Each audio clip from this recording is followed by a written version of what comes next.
Hey, welcome back to this episode of the Chatterjack Podcast. Today we're joined by Gill Haigh. She's the Managing Director of Cumbria Tourism. Stay tuned to get what her beef is with Network Rail, what it's like to live, work and play in Cumbria, and how we move tourists from the central belt of the Lake District around the coast and beyond.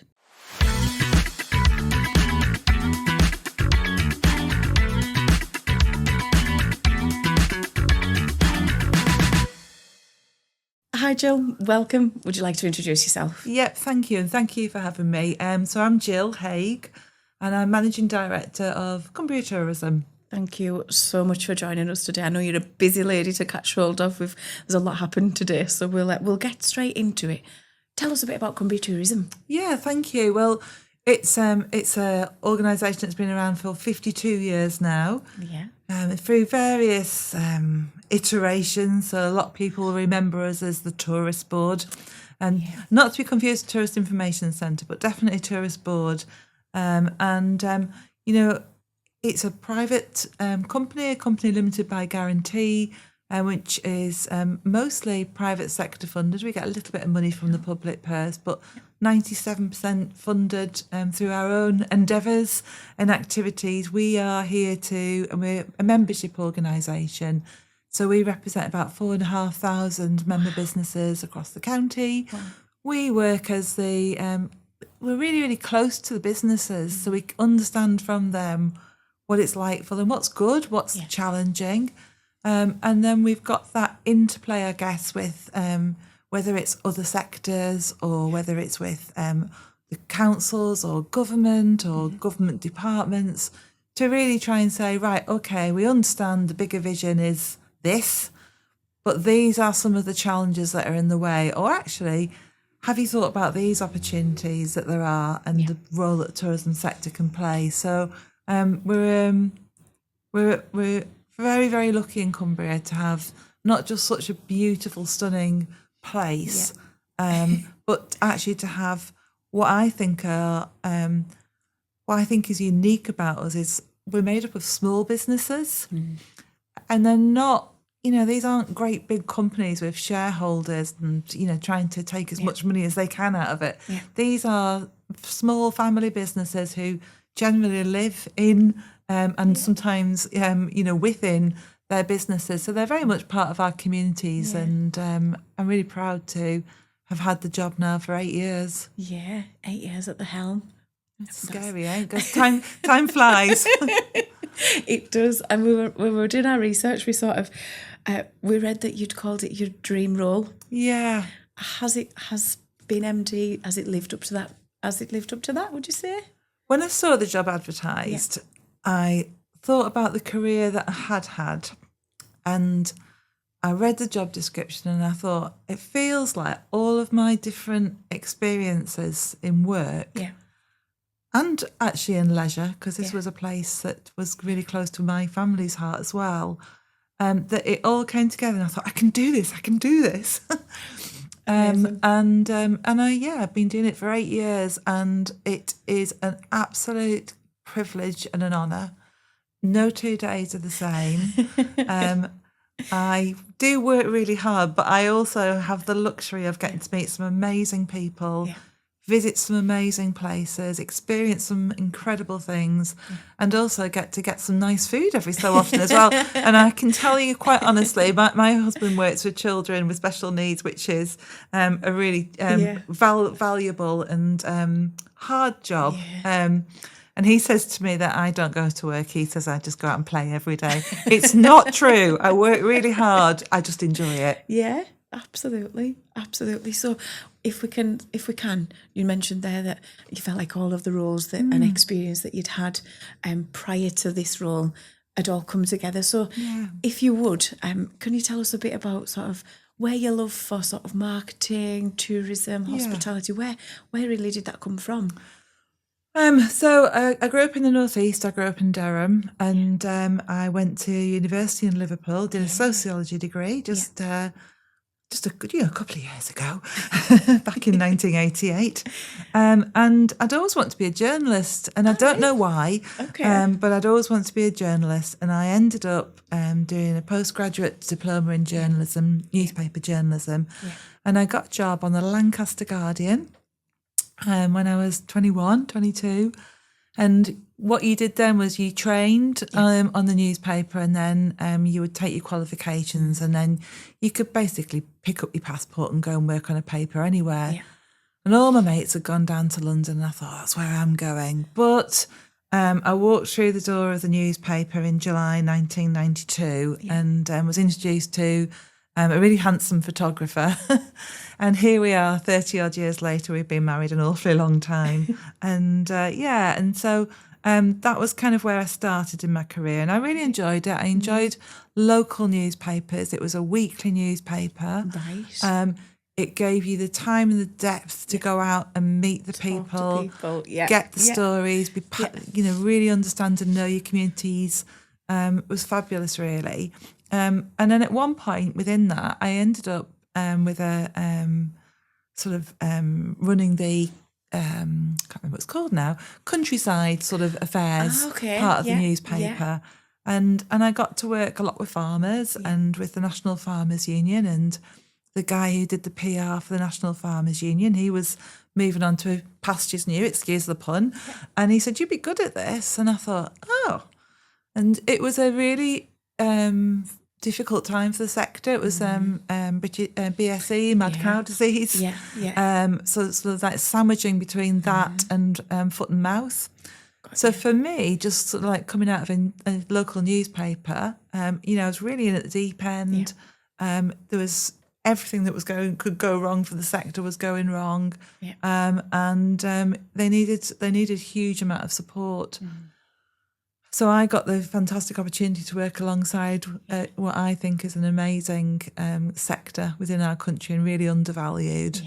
Learned such a lot from them. And I think within the first week or two, I was on Channel 4 News, and, it was really high profile. So it was like, deep breath and just go for this and do everything you can. So, so that's where before I moved into local government. So we were PR manager for the Northwest. I was public relations manager for the Northwest, and that worked very closely with their headquarters was in Shaftesbury Avenue in London at that point. So it was a very nice area to go to. So all the regional public relations officers would meet up with the marketing team down in London, and we would develop the campaigns. So Buy British, Farm to Fork. Would you believe it? We really kind of initiated farmers markets. I can remember on Publisher writing or creating the first ever, I think at that point, copyright, someone might get me, the first ever sort of farm shops leaflet. And there weren't very many, it was it was a really different time. Totally. I was involved in the development of the Little Red Tractor farm standard that you see on it's just so commonplace now, isn't it? But, I remember being involved in that and seeing the first sort of concepts of that coming forward and some of the tweaks that we were making. But it was all about trying to educate the public, really, about the quality and value of local food, or British food, should I say, and the importance of all of us getting behind that and supporting that, which is good for our farmers, for our landscapes, our environments, but also good for us as humans, in terms of knowing what we eat and where it's coming from. That is right. And what's in it? Absolutely, and where it's come from completely. And then we were there for quite a while, and then we kind of moved out of that role, and we went to, was that the point you went to the destination marketing and with was it the City Council at Lancaster? Yeah, so I moved into local government, just sort of family reasons really at that point. And again, another really challenging role at the time. I was working for Lancaster City Council, which covers Morecambe as well. Yeah. And it had quite a challenging time. It had some of you might be old enough to remember Noel Edmonds' house party and Mr. Blobby. Yes, I do. And the council had, probably actually whilst I was still reporting, had signed a deal with Noel Edmonds' company to bring Crinkly Bottom to a beautiful Victorian park in Morecambe. And for one reason or another, that hadn't panned out so well. Yeah. And it closed very quickly after it opened. Got you. And there was lots of legalities and lots of accusations and counter-accusations that were going on.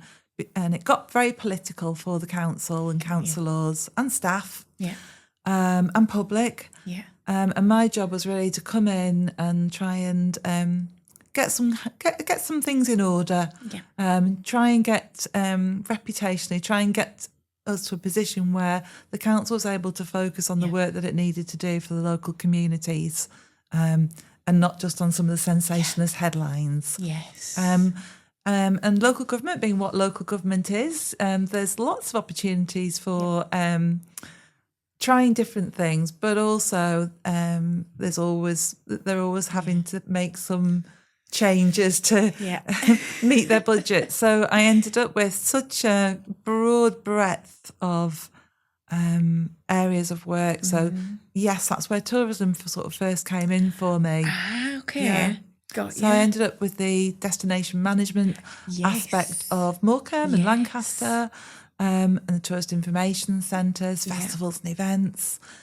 So quite often you would see me with a high vis jacket and a tannoy going along Morecambe Prom or something, dealing with thousands of visitors that were coming. Hey, sorry, it's me. I know you hate it when I interrupt the podcast. Just a quick one to say, if you could share this with somebody who might find what Jill's saying useful, we would really appreciate it because it helps us grow the podcast more than you'll know. Cheers. Excellent. So, good memories. Oh, honestly, all of my jobs have got good memories. And you meet some great people along the way, but you learn so much, don't you? And of course you do. I think it is, genuinely one of the strongest memories I've got of Lancaster City Council, apart from, great boss and great team alongside me, was we had an aerial display and the Red Arrows were coming. Amazing. And it was so balmy in Morecambe. It was beautiful, perfect conditions. But they were coming across from Blackpool, the Red Arrows. And then we got the message to say they can't fly. Yeah. And we were like, what? They can't fly? And we had no system other than tannoys to let the public know. This is probably, 15, 16, 17 years ago. I was literally, me and colleagues were literally walking up and down Morecambe Prom in high-vis jackets with a tannoy saying, no planes today, to very disappointed people. Gosh. Yeah. So you get stuck in, you roll your sleeves up and you just go for it. Absolutely. And that's the beauty of being in that environment is you can, and you've got that ability to do that. And then, And I was just going to say as well, one of the beauties of that job was it wasn't just an inward-facing job working with other colleagues within the council. It really gave me the opportunity to work with, loads and loads of different partners. So whether that was like the arts and cultural sector, tourism businesses that were there, others like police. I used to chair the event safety advisory group, so working with the police and all sorts of other agencies, and just understanding and really understanding that partnership gives you so much strength. It's not always the easiest thing to do, and sometimes there has to be some compromise along the way. But some of those relationships that I built, however many years ago that is, 25 years ago, some of those, are still relationships that I, am able to lean on today. That's amazing. That's amazing. It's a journey, isn't it, that you go on, and all the people that come along the journey. A couple of nights ago, I was at a dinner, which was a sort of government DEFRA organised dinner, and one of the people that walked in was somebody that I worked with at NFU, and we realised it was 30 years ago. And then still, even now, talking to you, my head will not compute that I am old enough to have had that relationship with that friend 30 years ago, 5 years ago maybe, but Amazing. we're still working together and we still really value each other. So cool. Yeah. That's important, isn't it? It's the thing about relationships and maintaining them as well. Yeah. And there can be, there's hard times, of course there is. We have to have difficult conversations sometimes at work. But yeah, that ability to sort of still be, still doing what you're doing, what you love is super, super cool. Yeah. And then you went to, was it from there you went to the university? It is, yeah. Yeah, so tell us, that was a bit of a change. Tell us It about was. that one. I don't know if I can really say all of what the reason. My husband made a bit of a comment about, was I going to stay in local government forever? And I hadn't really thought about it because I was enjoying what I was doing. Yeah. And also I'd been given so many opportunities to do different things. So I never felt bored at all. I really, really enjoyed it. But it niggled, what he said just niggled. Yeah, it's in your head. And I was picking one of my children up from nursery and I said it, and she said, "Oh, you enjoying your job?" "Yeah, I'm enjoying my job, but my husband's just said this." She goes, "Oh, well, I know about a job that's going." And that was the Director of Marketing and Recruitment at the University of Cumbria. Yeah. And so that was a brill job again, totally different sector, a completely different language to me, working with some brilliant colleagues in marketing and communication, student admissions, what a world. Yeah. And obviously academia as well, and some of the brilliant research that's done through the university. Yeah. I really, really I'm a massive admirer of the whole concept of the University of Cumbria.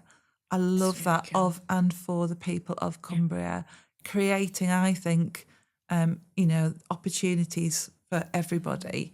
But then those people then going on to deliver incredibly important roles, whether that's policing in the health sector, social services, as well as the creatives and the arts as well, and sciences. So very, very proud of the University of Cumbria. Yeah, it's really cool. There's a lot happening with the university at the moment, isn't there? There's loads coming out. So we're hoping we can get someone on the pod. So if you can do us any intros, definitely. I've got a few friends still. We'll make that happen because it would be great to hear that as well. I know they'd love to do it as well. Sure. And honestly, I sound like I'm hopping across jobs, but I promise anybody that's listening, this is over 30 years, and this was when the job came up, advertised for Cumbria Tourism. Otherwise, I might still have been there, but too good an opportunity to miss. I know, it was the job.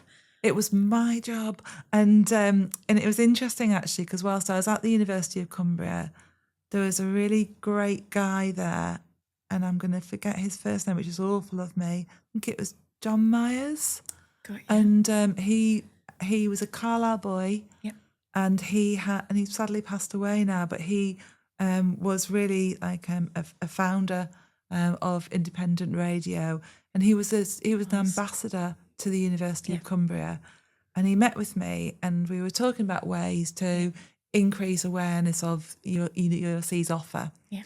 And he was talking about some of the past alumni that were there, including somebody, Mali Chung, who'd been involved in bringing the Star Wars films together. And he said, "Ask him, Jill, ask him to get involved." Cool. Yeah. And I said, "Do you think I can?" And he used a phrase at me, and he said, "Shy Ben's getting out." So when this job was advertised and I applied, and I didn't hear anything, in truth to you, and I thought, I am not sitting back. I am going to have this job. I really want this job. Yeah. So I was quite proactive in knocking on the door saying, "You need to see me. You need to see me." And I've not really been like that in life or my career. Yeah. But those words have been, I wouldn't be where I am today had it not been for those words. So I'm forever grateful to him. Yeah. I think I remember John as well. I think I did meet him a couple of times. Yeah. I am very giving. Yes. Yeah, a big character. Yes. A very big character. Yeah. I'm on the right one. Yeah, good memories. But yeah, you mentioned there about sort of roles and jobs and sort of bring it back to, let's bring it to Cumbria Tourism now. So obviously huge jobs, huge opportunities in hospitality careers, in the tourist industry. Where do we get where do they all come from? Do they all come from university? Do they come from school? Yeah. That's a really good question. Where do they all come from? I think it's interesting, isn't it? So if we were talking about this 5-6 years ago, before Brexit and COVID, a lot of our workforce at that point was, European. They would come across here for a couple of years and, really want to get underneath the skin of the culture and to hone their language skills, etc. And that was a very reciprocal thing because a lot of our kids would be going off out to France to ski resorts or whatever it was. Yeah. And then that did all change almost overnight. And I think that COVID, people went to look for other jobs, etc. Yeah. So in truth, recruitment is probably still one of the biggest challenges for the sector. Yeah. However, I think businesses would also hopefully agree with me that maybe we didn't work hard enough previously at, selling the opportunities through careers programs and training and so on, because we didn't have to. And now we do. Yeah. And so for the last 5-6 years, Cumbria Tourism has been working alongside businesses to develop a whole range of ways to try and inspire and educate people about the opportunity. So, there's absolutely nothing wrong with being a pot washer. My youngest son worked as a pot washer with a chap who was retired and enjoyed the crack and the company a couple of nights a week. There's nothing wrong with that at all. It's great. In fact, I think it's brilliant grounding and opportunity and flexibility. But you can also be a museum curator in the sector, or you could be an interior designer, or you could be a bird of prey breeder. There's just so many. Oh, it's bonkers, the opportunities. And I often think, I met somebody early doors when I first started this job who owned a hotel. And I'm sure this would be much more difficult these days, but he was a young lad who'd come across the northeast. I think he'd fallen out of mum and dad, or maybe just mum, backpack on his back, and thought, I'll come across and I'll be a pot washer in the lakes. Yeah. And he had clearly had a really good attitude to work, and ultimately ended up owning that hotel. But even if he hadn't, he was running a multi-million-pound company. So cool. And I don't know how many other careers there are where actually it's not necessarily about how many GCSEs, A-levels, degrees that you've got. It's actually about your personality and your attitude to work and your ability to get your head down, to really be able to read people, have empathy, to get on with things, to be able to work under pressure sometimes, but to be able to, have fun other times. And I just think that we undervalue the tourism and hospitality sector career opportunities so greatly. And it thrills me no end when I meet somebody who has maybe fallen into it by accident. They were looking for something to do as a gap and actually found themselves through it. And you and I know that when you go somewhere and you have had fantastic customer service, what are you going to do with that? You're going to recommend it back and over again. Yeah. So I love meeting young people who are just naturally great at that customer service side and see a future and opportunities and are hungry for it. Yeah. We had Joel Pennington on the pod. It's amazing. I love that boy. He's just fantastic. He's so passionate about everything that he does. And he mentioned the same, the sort of the undervalue of a career in hospitality tourism as such. And he sat in that chair and said to me, they asked me at school what I was really going to do. Mm-hmm. And I thought that was just so sad. Yeah. Really, really sad. This guy's got the gold scholarship. So it's the Joels that we need now, our bright, shiny stars. Yeah. So one of my colleagues, a few of my colleagues, they work on something called the Tourism Talent Hub. Ah, cool. And that sets out for parents, for teachers, for students, the career opportunities and the routes to go to get that. So the sort of Joel shiny stars are so important Love to it. us Love in it. telling that story. Yeah. Love it. The other thing you're asking me, where the people come from to fill the roles. The other piece of work that we have been really privileged to deliver over the last couple of years is something called Welcome to Work in the visitor economy. Yeah. Is that something you wanted to ask about? Yeah, I'm looking for that on my notes because I was like, I've got something about this and I can't get the words right, and I've got it. Yeah. Welcome to Work scheme. That was 2022, was it? Yes, it was. Yeah. So, and I, it really wasn't me. It was, and none of this is me, by the way. This is like my team, or the team. Rachel Tyson and our team really led on this with Molly and Natalie and Bob. Yeah. But this work is about trying to support those that are furthest from the jobs market. Got it, yeah. So it could be people that are not in education or employment. It could be care leavers. It could be refugees. Yeah. It could be prison leavers. It could be people with disabilities in some way, shape, or form. And what we do is we kind of matchmake, really. Mm-hmm. So we know through the Tourism Talent Hub where the vacancies are. Got you. And we then are able to work with Department for Work and Pension, councils, prison services, whoever it might be. We're then able to work with them and say, okay, we've got these jobs. Let's talk to these people, see what their needs are. Yeah. We can talk to the businesses, see what their needs are, see if they feel that this is something they are skilled to deal with, or whether actually they need a bit of support as well around training, around mental health, or around neurodiversity, or whatever it might be. And it's one of those things, when you've done something in your day that makes you feel good.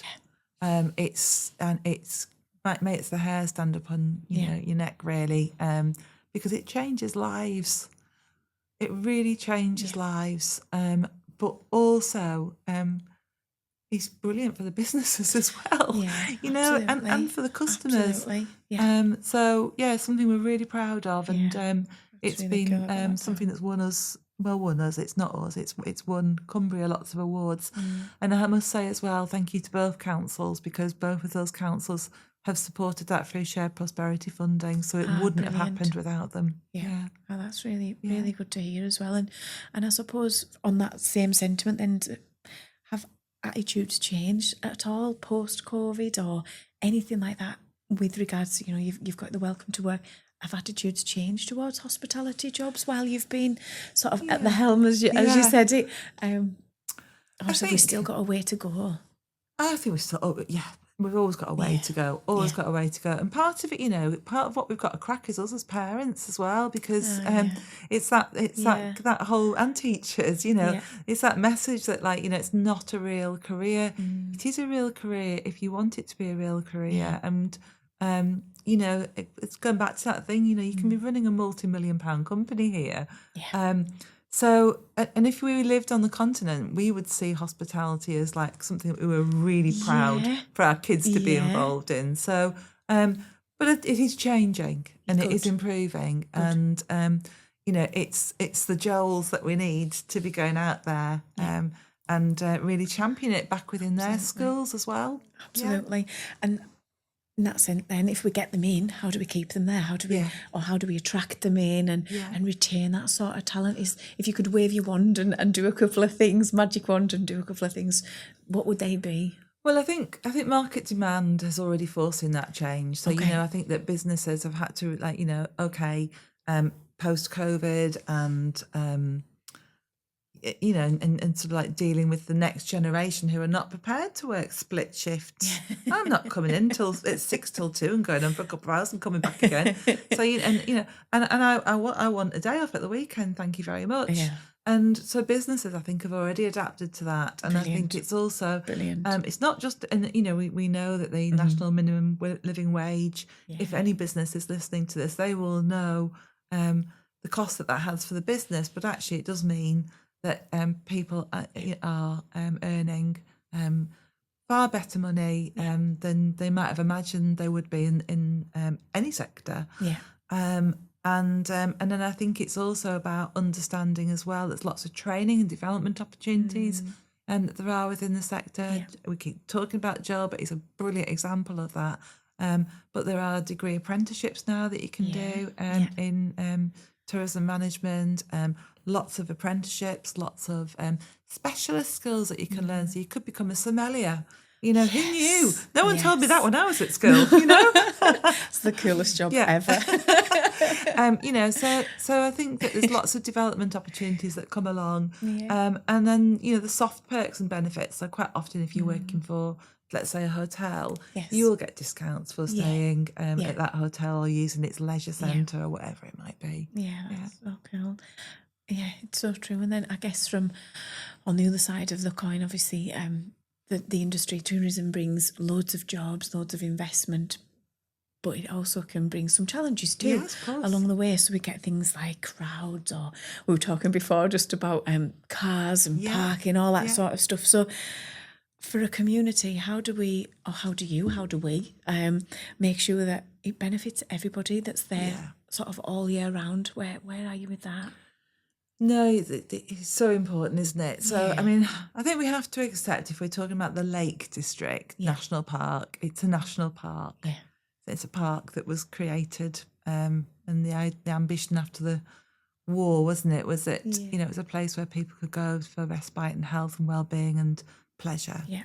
And it's stunning and beautiful, and it's, a World Heritage Site. So we have to accept to a certain extent that during the school holidays and on particularly sunny days, it's going to be a busy place. So we can't stop people coming. But what we want to do and what we must do together in partnership is make sure that the benefits of the visitor economy are felt by the communities. And that's all of Cumbria. Cumbria as a whole has got so much to be able to benefit from that.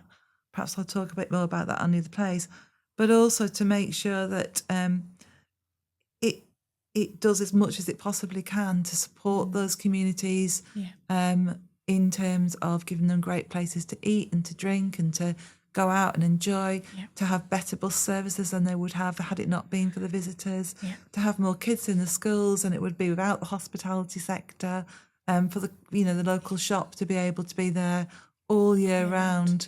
For the local communities when there are less visitors around. So there are lots of benefits, but there are sometimes pressures in some places sometimes, and we work really closely in two ways, really. One is we led the development of a destination management plan, which she's got on her list. Tick, good one. You have really been researching. I've done a lot. I've got 5 pages of notes on you, Jill. I've got a lot. Oh my goodness! I didn't know there was so much to say. So we led the development of that, and we this time 2 years ago we were madly consulting with anybody that would speak to us. And we thought it'd be really hard to pull together a vision and objectives, and it wasn't. I think probably the first workshop we did, it was just repeated throughout. So it was like, we want to see sustainable tourism growth that benefits the people, the places, and the environment. And that, yes, of course, it's about economic growth. There's nothing wrong in businesses wanting to be successful. But that's not growth at any sake. So therefore you have to balance that with that. Well, how do you make that growth sustainable? And by sustainable, it's like sustainable businesses, of course, but it's sustainable communities as well. It's sustainable services that wrap around that. It's about them being inclusive and accessible to everybody. So, all of us, I think, have multi-generational families. We're living longer. So we may have parents who have less mobility. We're much more aware of things like neurodiversity as well, physical disability too. So, how do we make sure that this place is really accessible to everybody and inclusive to everybody that wants to come here or live here to enjoy? And, a massive percentage of our visitors are actually Cumbrian. We're just hopping around. I was telling you how, in love my team are with the coast. And one of them was just here at the weekend on holiday, and I'm planning to come here on holiday later on this year. So a lot of us are locals, really, from within the county, which is brilliant, isn't it? But also we've got a lot of visiting friends and family that are coming. But it is, we've got to get the balance right. So housing is a really important issue. Yeah, you've been championing that as well. haven't you? Digital connectivity, worker transport, which is good transport then for visitors, but also for our communities. So we work really closely with that destination managed plan is jointly owned by both the councils and ourselves and both the national parks. Brilliant. We just met yesterday actually to look at progress and priorities and next steps. So it's been a brilliant vehicle for bringing us all together around a shared set of objectives. It's great. Sort of doing, everyone going off and doing their own thing. And that probably, does that come back to your, I'm going up, this is off on a tangent now, your values of sort of partnerships and working together? It does. It really, really does. I just think, I can't particularly do anything myself about the housing crisis on my own.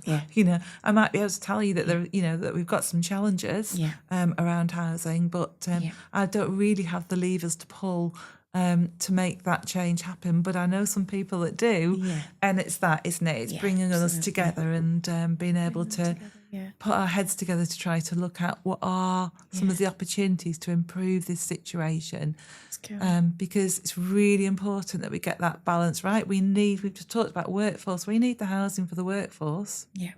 Absolutely. So it's really important we get that right. And, we want some homes to be able to be holiday lets, because that's what gives us the jobs. Absolutely. But we just need to get that balance right. And in sort of practice, I think, did you say that you wanted us to be sort of the most sustainable, I wrote it down, the most sustainable rural destination in Britain? Yes. In practice, in layman, what does that really mean? Yeah, it means on multi levels really. So it is about sustainable businesses, sustainable communities, which is about housing, isn't it? And it is about transport, and it is about people being able to afford to live, or good bus services, public transport that's going to connect them. And it is also, I think, as well about what we call regenerative tourism. So putting more back in than we take out. So, for example, last week we held one of our tourism conferences with our businesses. It was during English Tourism Week, and we were focused on what we called tourism a force for good. And we had the most amazing examples of businesses that are doing so much for their local community. So we were with the Westmorland with the Westmorland Group over near T-Bay, they've got £1 million fund that is used then to support local groups and community groups in and around their catchment area, if you will, their work catchment area. I know that hundreds and hundreds of our businesses are involved with local charitable organisations, helping to raise funds on their behalf, or helping them to get, giving prizes, whatever it might be, and to help a local charitable cause. We talked to at last week's Force for Good event, we talked to the cultural sector and the role that they play in putting on events that are helping people to feel better, to have a fantastic experience, or perhaps to learn something new or experience something new. We talked to a brilliant organisation in the Ullswater Valley who've had some challenges in the Ullswater Valley with too many cars at some points. It was after COVID particularly. And as a valley, they said, you know what, we really want these visitors, but we actually think we need to find a better way to sort this issue out. So the parish councils, the businesses and the community have clubbed together and worked together, partnership again, and then worked in tandem with the councils and ourselves and public transport operators to put on shuttle buses that move visitors around, and now they're sort of expanding that model and looking at park and ride. But they're doing that themselves. I mean, how amazing is that? That's cool. Yeah, and it's really positive. It's not anti-visitor, it's not visitor versus community. It's together. Let's make this the best possible experience we can for all concerned. Yeah, that's it. Because, like you said before, people are going to come. Yes. It's how do It's how we manage it. Absolutely. Yeah, and the other side to that as well is we've worked since COVID, and it started in COVID. It's like an emergency response when some of the restrictions were lifted. Yeah. So we work alongside both national parks, the police, fire, mountain rescue, and others. Yeah. So we plan for what the season might hold, and that can be really bad weather. You know, can be really good weather. So it can be about visitor safety. It can be about making sure that, as much as possible, roads are kept clear, that temporary car parks are put in place for a busy August bank holiday, sunny weekend. It's trying to predict what's coming and then to manage accordingly. And sometimes I think, it's easy, isn't it? We're sometimes our own worst critics. But I know that if I go and visit other areas and they hear about the way we're managing it, they're like, how are you doing that? Can you tell us how to do it?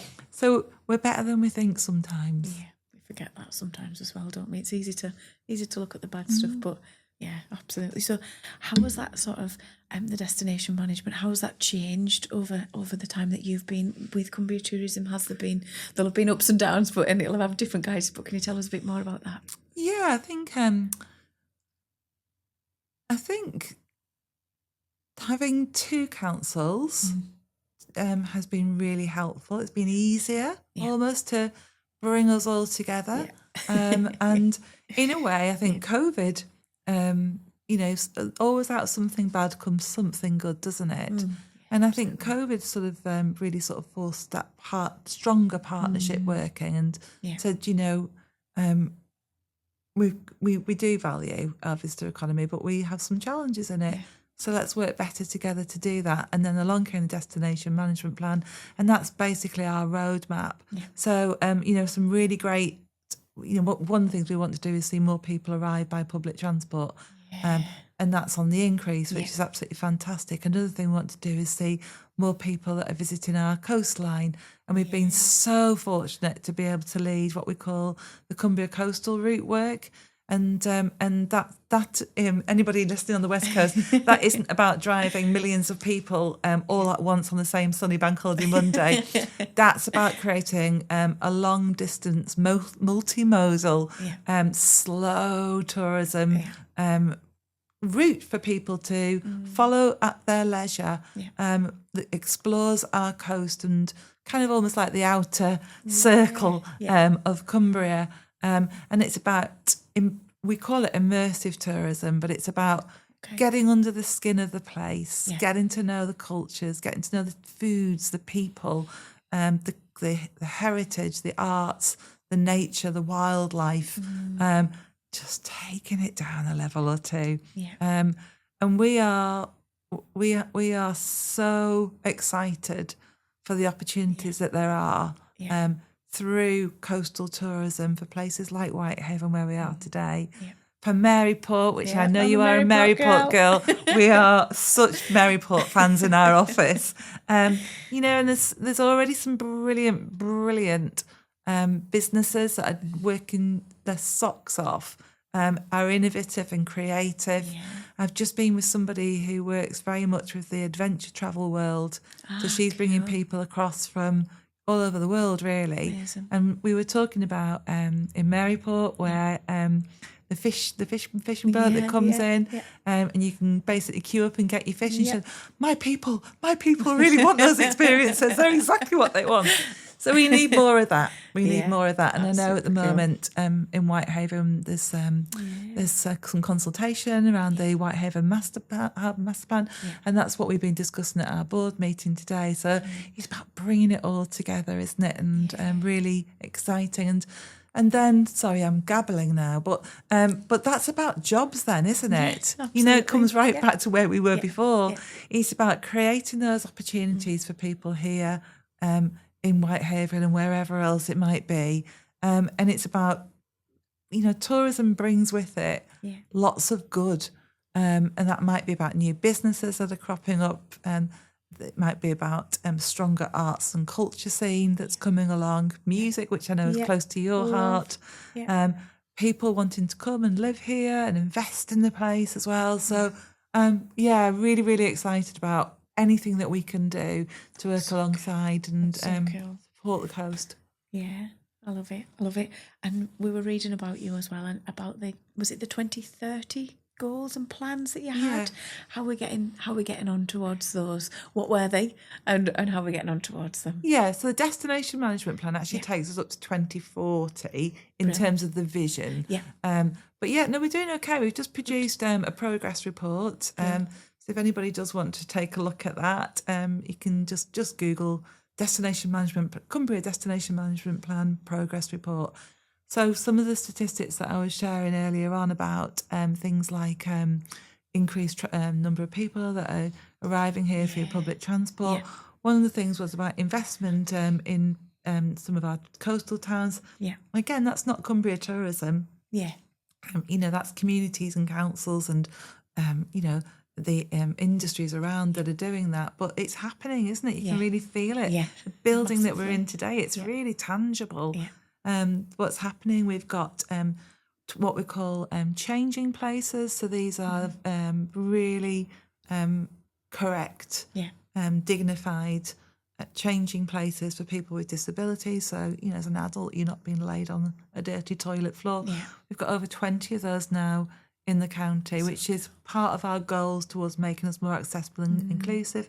Yeah. We have more routes that we call miles about styles. So all of these things that we're doing, we've got real improved bus services. So just been at Rose Hill this morning. Rose Hill just slightly off the main road there, desperate for a bus stop and a bus service. And through some of the work that we've been able to do, working between the businesses and the councils and the bus companies, we've been able to say, right, okay, we know that there's demand from visitors and workforce for this. And so we're seeing extensions to some of the bus services, or a little bit of rerouting and it's been fantastic. And that's got to be good for, all of us. For businesses and communities alike. Yeah, absolutely. And then I've mentioned some of the work that we've done around workforce and life-changing changes that are happening there as well. Yeah, it's really cool. And on the point of you saying about the buses and the getting people to come here more sustainably with public transport, the Let's Go Car Free campaign. So we won the marketing campaign of the year. Was that with the UK Bus Awards? Yeah, it was. It was. Yeah.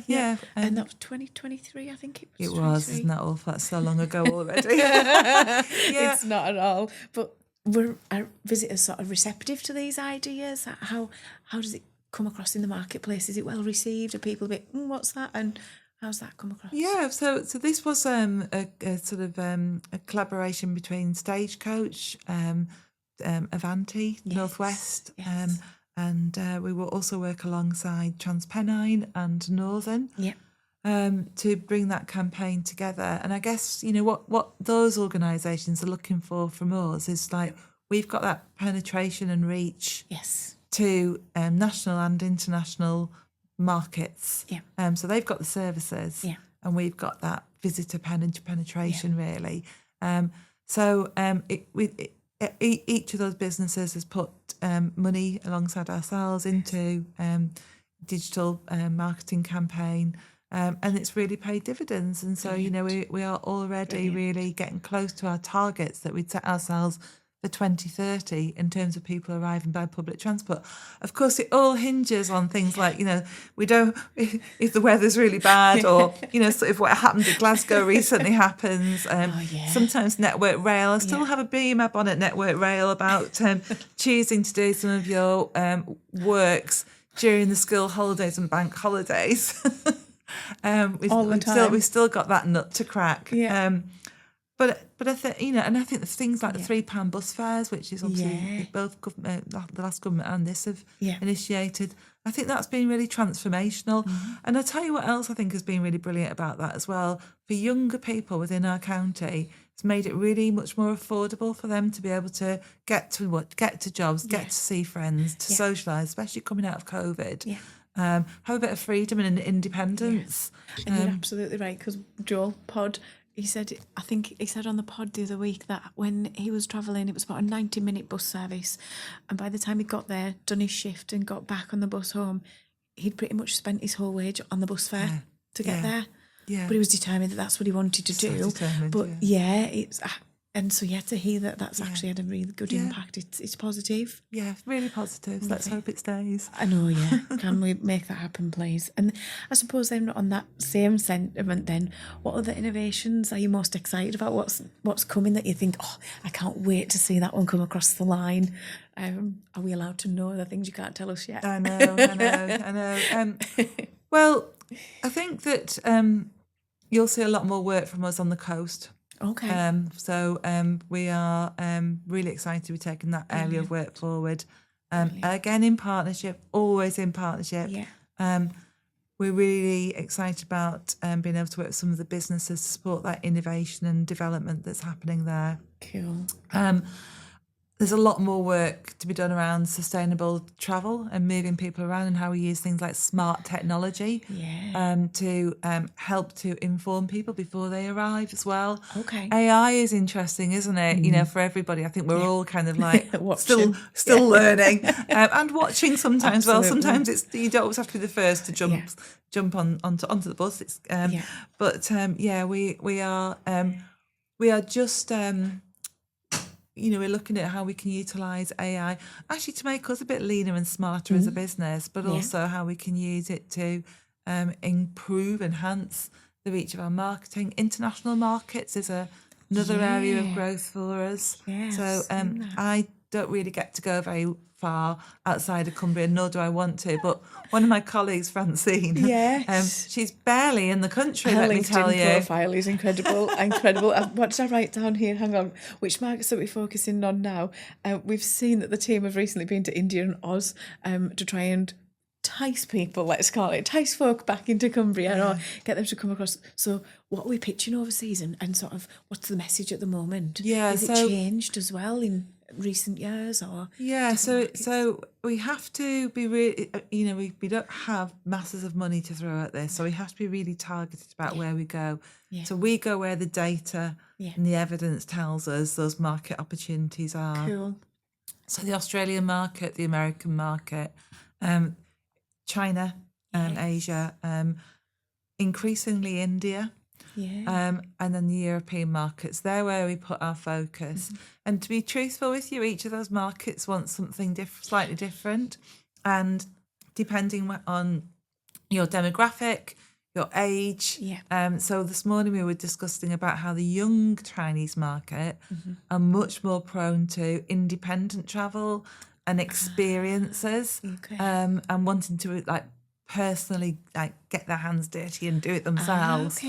Whereas if you're an older demographic and you're coming on a group tour, you're probably wanting to do something slightly different. So Francine has to have such in-depth knowledge of all of our product right across the county.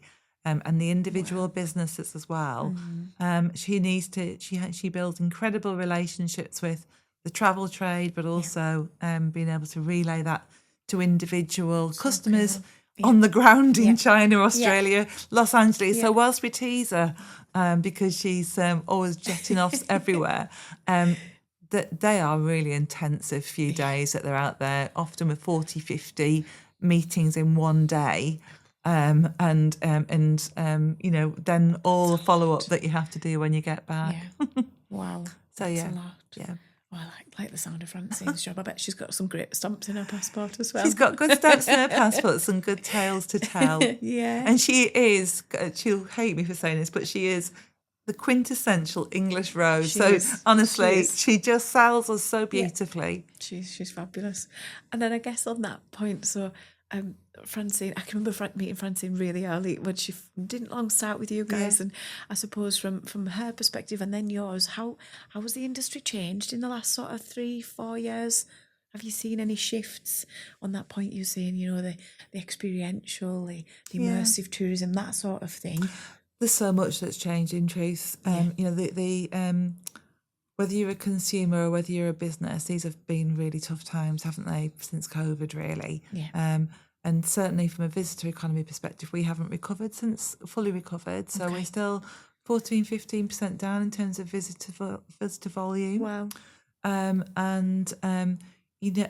all of us, I'm just looking at our business performance survey results that are kind of hot off the press today. The headlines from that are that it's really hard to turn a profit at the moment. We've talked about rising salaries, which is a brilliant thing for individuals and for putting money back into shops and everything else and retail. But that means that actually all of the wages have got to go up, haven't they? Yeah. Because you can't, because then the next person I've been here 3 years. Why am I 10 pence more than that person? Yeah. So we have to, that their costs. Then we've got obviously the increase that there have been in energy costs over the last few years, and looking what's going on in the Middle East at the moment, there's a real anxiety about that. Yeah. And just raw product costs as well. So you might wonder why it costs, I don't know, whatever percentage more it is to go out for a meal now. It isn't because the business is taking more profit. Is quite simply just like our own shopping basket. Yeah. Things and our energy bills, things cost more. So it is really tough. And I talked earlier on the podcast about the fact that, what makes us a brilliant area is that we are made up of lots and lots of small businesses. These are businesses who are people who live here and are rooted in the place. Yeah. They don't have the benefit, the luxury of being part of a multinational chain and some of those economies of scale. They are buying bulk and they're not buying in bulk, we're we really encourage them to be sustainable and to use local produce. And so, but the NFU? They had a scheme where farmers could buy things together. Oh, I'm racking my brain now. This is a good few years ago, but and it is that kind of. So one of the things that we would like to do is, and it's in the destination management plan as well, is develop a food and drink strategy linked to agri-tourism, so supporting farm tourism. Yeah. And part of that is about growing the value of the food and drink product here in Cumbria and keeping more of that money in Cumbria for Cumbria. So honestly, we've talked loads about what has happened and what is different, but there's so much more to do. Well, I'm still proud of the fact that we've got more Michelin stars. Or have we the place outside of London with the most Michelin stars? Yeah, more Michelin stars than anywhere outside of London. And, incredible talent. And talent breeds talent, So, so many of our hotels, Longcloon Group being one of them, but English Lakes Hotels and many others have got academies with the colleges. Yes. So we are going to see loads more shiny, starry kids coming out through those places, and really inspiring businesses that want to give them a chance to create their own stamp in this county. I love it. I can't wait to see a Michelin star restaurant over here on the coast. No, it has to be a fish restaurant. That'll be fine by me. Absolutely. I'm campaigning for that. I was trying to encourage Joel to do that. I was like, Joel, you wanted a business, can you do it round here? Yeah, absolutely. Keep telling him. Yeah, absolutely. I think I think back to what you said before about the fish on the boat at Maryport. I think that supplies into the Dog and Gun at Skelton. Yes. And a few others, but notably that one with the Michelin star. So it's brilliant. It's really cool. But back on that point of cost, we had Mark Fryer was on the pod a bit ago, and Mark was talking about, now I'm not sure if he was talking about tourist tax or a car tax, but the line was sort of, there's 500,000 people in Cumbria, and there can be 47 million visitors arrive throughout the year. That's a lot of people, and we've got to pick up the pieces of the roads and all that sort of thing. So a tourist tax, Jill, where are you on that one? Well, we are listening really closely to the businesses because at the end of the day, we've talked about some of the challenges that are facing the sector at the moment and facing you and I as consumers as well. So people don't come here for free. They are, we've got a VAT rate of 20% here in Britain. But if you go to Europe, it's about half that. Yeah. So we would love to see the government reducing the VAT rate, or more of the taxes, the business rates and the VAT that goes down to London. Mm-hmm. We'd love to see more of that ring-fenced for Cumbria, the place that's generating it and creating it, and the council's being able to, and the mayoral combined authority, being able to have that money to spend. Because what we don't want to do is put ourselves in a position where we're even more uncompetitive and even more people are jumping on a plane and flying abroad. Yeah.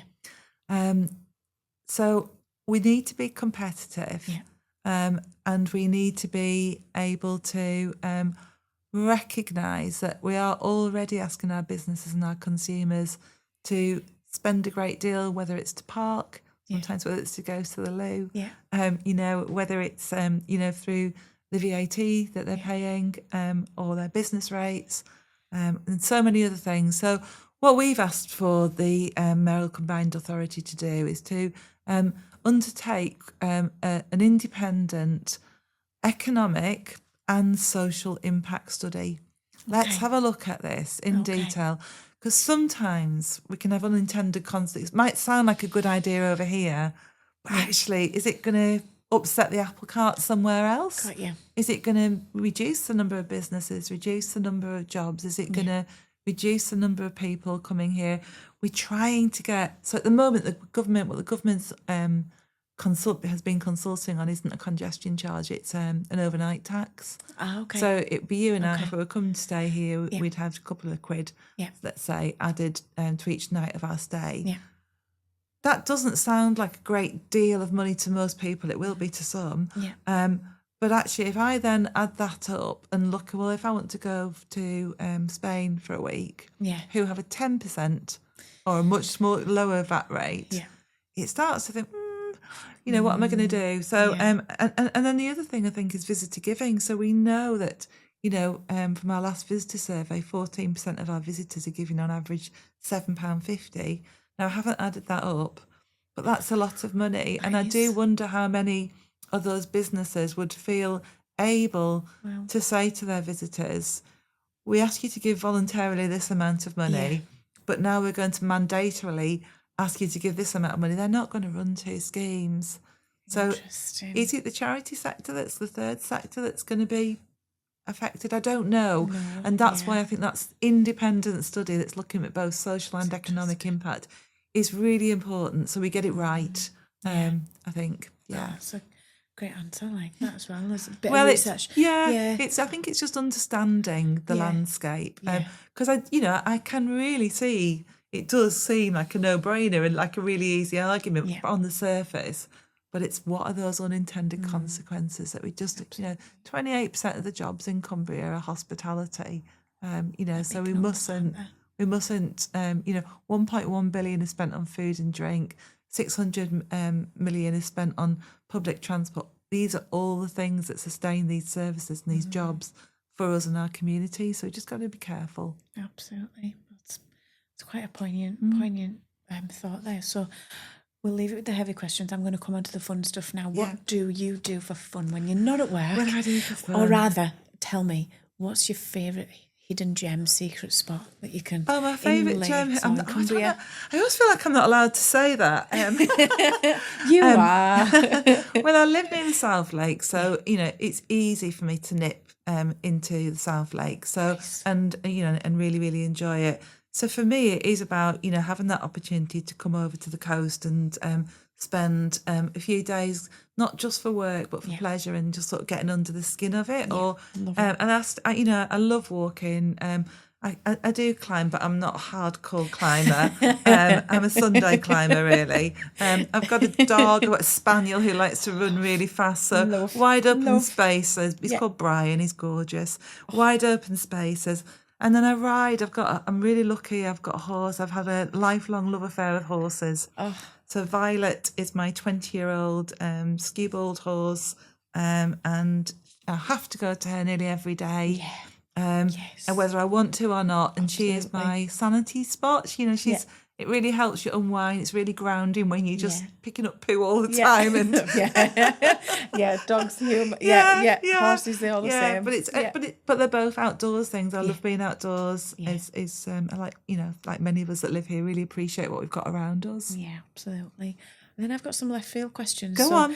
You have very eloquently put the team in the spotlight, and is that your sort of leadership style? Oh my! Yeah, you've got a quite a different leadership style, I would say. What I've observed over the years. Yeah, I hope so. I hope so. Where does that come from? What inspired that sort of style? Oh, well, my first boss, and I, it's probably subliminal rather than anything else, but my first boss, and I've been really lucky because I've had great bosses, and she'll, a lady called Anne Rothwell, who works at Lancaster University now, but she was my editor, and that was her style. You know, we were all one big happy family, and we worked really, really hard.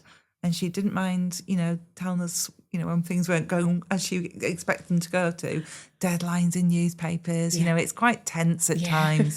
But gosh, she was great fun to work with. And I have been really lucky to have had great bosses and great colleagues. So I think it just rubs off, doesn't it? Yeah, absolutely. Yeah. Absolutely. And they do a good job. And, you know, they work, my team works so hard, and board, by the way, as well. I've got a fantastic board who do it for nothing, and we do ask a lot of them, and they give such a lot. So it's really important that people feel valued in their work, and if people feel valued in their work, they'll do more for you anyway. So it's such a self-fulfilling thing to do. Absolutely. And then I guess if you could fast forward to 2030, yes, and we've achieved multiple things, but one standout moment that's been achieved, what does that look like? I'm not going to hold you to it, don't worry. I think can I have 3? Yeah, go on. Go on. Oh God, I've got so many actually now that I've thought about it. I would this whole coastal route and the opportunity for growing the value of tourism to, you know, place shaping, and create and, you know, supporting investment, etc. That's, I think we're all really, really committed to that. Yeah. I would love to see all year Cumbria is an all year round tourism destination, because we do have tourism all year round, but the peak of it is obviously during that summer period. Yeah. If we could create all year round visitor economy, we would create even more sustainable jobs. So it would mean that people are starting to then settle into our communities and belong to our schools. So that's one. And then, you know, I'm absolutely alongside everybody else. Let's, you know, really see even more people able to enjoy the place using public transport. It will never be, you know, the only thing. We will always have cars. You know, we're never going to get away from that. Yeah. You know, if you've got a couple of kids and a dog and a paddleboard and Nana in the back, you know, you're in the car. You're in the car. Yeah. But if we can make it as accessible as possible for people to take the, you know, just take the scenic route, as we would say, then why not? Yeah, amazing. And then for you, what does the future look like? Oh, I don't know. I need to start thinking about that, because I'm 57 this year.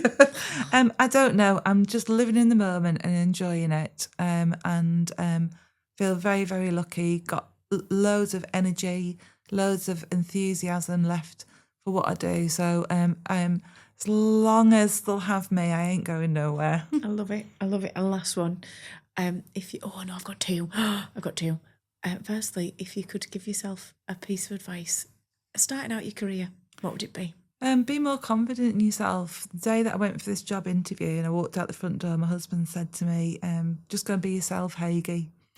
And I thought, I will. And I have been in this job really true to myself. So I just think just be confident in yourself. You won't get it all right. Sometimes we'll get it wrong and make a right fool of yourself. But you know what? As long as you're trying your best, no one can really criticise. Yeah, I like that. And then we always ask people, they have a bit of a left field one. So we have a bit of a discussion about universities and apprenticeship schemes on the pod, and pros and cons to both. Yeah. Obviously, you went to uni. I went to uni. Yeah. Would you do that today? That is an interesting one. So, and especially because I worked in the higher education sector as well. I'm so old that I went to university at a time where there was not only your fees paid, but you also got a cost of living grant as well. That probably went to the happy hour. But anyway, and then my youngest son works, he's an apprentice joiner. Yeah. And he has been since he was 17, and he absolutely loves it. So I think you have to go into higher education these days with a great deal of awareness about the cost of doing it and the value to you of doing that. I think the university experience, if it's right for you, is about much, much more than just education. Yeah. It's about meeting different people from different walks of life, different experiences, fending for yourself, getting yourself out of trouble. You know, it's all of those things, isn't it? Absolutely. But it's not for everybody, and there's a higher price tag to it than there ever was before. And if your mum and dad can't pay for it, which for most of us is the case, then it's on you, and it's on you for a long, long time. So, and also I think that there are some amazing degree apprenticeship opportunities. The University of Cumbria's got some fantastic degree apprenticeships across loads of different sectors. So I think just explore it really deeply for yourself, and visit your universities and talk to people that are already taking different routes, and just work out what's best for you. Brilliant. Well, we could sit here for another 2 hours. I know honestly, we could. We really could. But it's been so insightful. Thank you so much. Thank you for the opportunity. Yeah, it's fascinating to hear all about all the great stuff that you guys are up to as well. And here's to another 50 years. Absolutely, yeah. Absolutely. I might not be around, but I hope Cumbria Tourism is. Thanks ever so much. Thanks so much. Cheers.